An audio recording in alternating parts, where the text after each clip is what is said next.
diagram જોઈએ તો જો મિત્રો તમને બ્લેકબોર્ડ ઉપર થર્મલ પાવર પ્લાન્ટનો સ્કેમેટિક ડાયાગ્રામ દર્શાવવામાં આવ્યો છે તો મિત્રો સૌપ્રથમ આપણે શરૂઆત કરીએ સીએસ એટલે કે કોલ્ડ સ્ટોરેજ તો જ્યાં કોલસાનો સંગ્રહ કરવામાં આવે એ ડિપાર્ટમેન્ટને એ વિભાગને કોલ્ડ સ્ટોરેજ કહેવામાં આવે છે ત્યાર પછી મિત્રો કોલ્ડ સ્ટોરેજ આવશે સીએચપી એટલે કે કોલ હેન્ડલિંગ પ્લાન્ટ કે જ્યાં સ્ટોરેજમાંથી કોલસો પ્લાન્ટ સુધી લાવવામાં આવે એને કહેવામાં આવે કોલ હેન્ડલિંગ પ્લાન્ટ હવે મિત્રો આ કોલસો જ્યારે બોઇલરની અંદર નાખવામાં આવે છે કે બોઇલરને આપવામાં આવે છે ત્યારે બોઇલરની અંદર કોલસાનું દહન થાય એટલે કે કમ્બક્શન થાય છે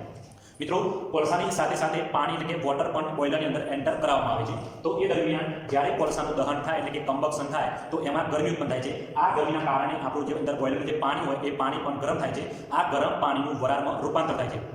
ત્યાર પછી મિત્રો આ જે વરાળ બને છે એ વરાળ સુપર હીટરને આપવામાં આવે છે સુપર હીટરનું કાર્ય કે જે બોઇલરમાંથી જે વરાળ આવી એ વરાળને સૂકી કરવાનું કાર્ય પણ છે સુપર હીટર કારણ કે બોઇલરમાં જે વરાળ હોય એ ભેજવાળી વરાળ હોય છે તો આ ભેજવાળી વરાળને સુપર હીટર શું કરશે એ વરાળને સૂકી કરશે ત્યાર પછી મિત્રો અહીંયા એક વાલ્વ મૂકેલો છે જે વાલ્વનું કાર્ય ઓપન ક્લોઝ માટે થાય છે ત્યાર પછી મિત્રો એના પછી ટર્બાઇન તો ટર્બાઇનનું કાર્ય શું કે જ્યારે આ વરાળ આવી એ વરાળ ટર્બાઇનને આપવામાં આવશે એટલે ટર્બાઇન આપણું રોટેટ થશે એટલે કે ફરશે તો એનો મતલબ એવું થાય કે આ ઉષ્મા ઉર્જાના કારણે મિકેનિકલ ઉર્જા ઉત્પન્ન થઈ મીન્સ કે ટર્બાઇન ફરવાના કારણે મિકેનિકલ ઉર્જા ઉત્પન્ન થાય છે એટલે કે ઉષ્મા ઉર્જાનું મિકેનિકલ ઉર્જામાં રૂપાંતર થયું કહેવાય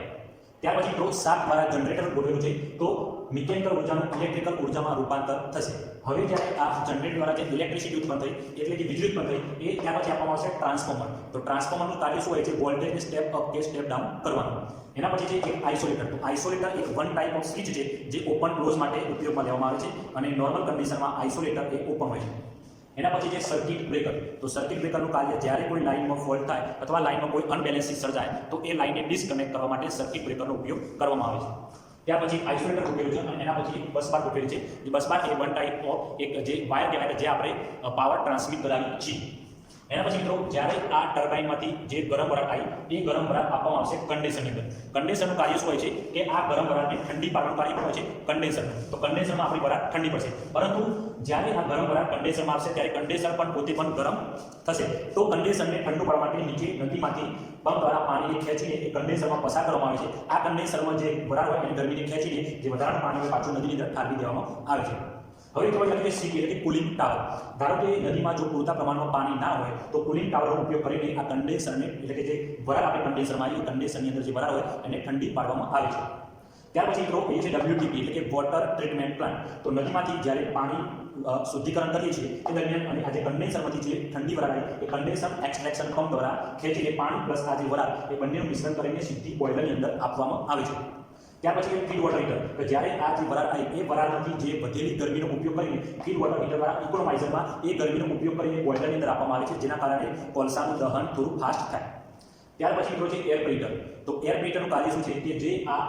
એફડીપી એટલે ફોર્સ ડ્રાફ્ટ ફેન દ્વારા હવામાંથી ફોર્સથી હવા ફેંકીને એર પ્રિટર થ્રુ બોઇલરની અંદર આપવામાં આવે છે જેના કારણે એ ફોર્સ હવાના કારણે કોલસાનું દહન ફાસ્ટ થશે એના કારણે કમ્બશન થોડું ઝડપી થશે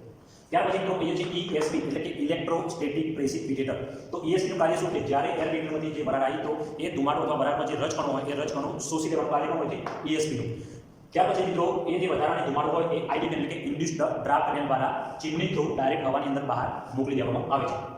ત્યાર પછી મિત્રો જ્યારે પણ બોઇલરની અંદર કોલસાનું દહન થઈ જાય તો કોલસાના દહન થયા પછી એની રાખ બનતી હોય છે તો આ રાખ એટલે કે એસ સ્ટોરેજની અંદર એનો સંગ્રહ કરવામાં આવે ત્યાર પછી આ એસને એસ હેન્ડલિંગ પ્લાન્ટ દ્વારા એનો નિકાલ કરવામાં આવે તો મિત્રો આ થર્મલ પાવર પ્લાન્ટ કે જેની મદદથી આપણે કોલસાનો ઉપયોગ કરીને ઇલેક્ટ્રિસિટી ઉત્પન્ન કરીએ છીએ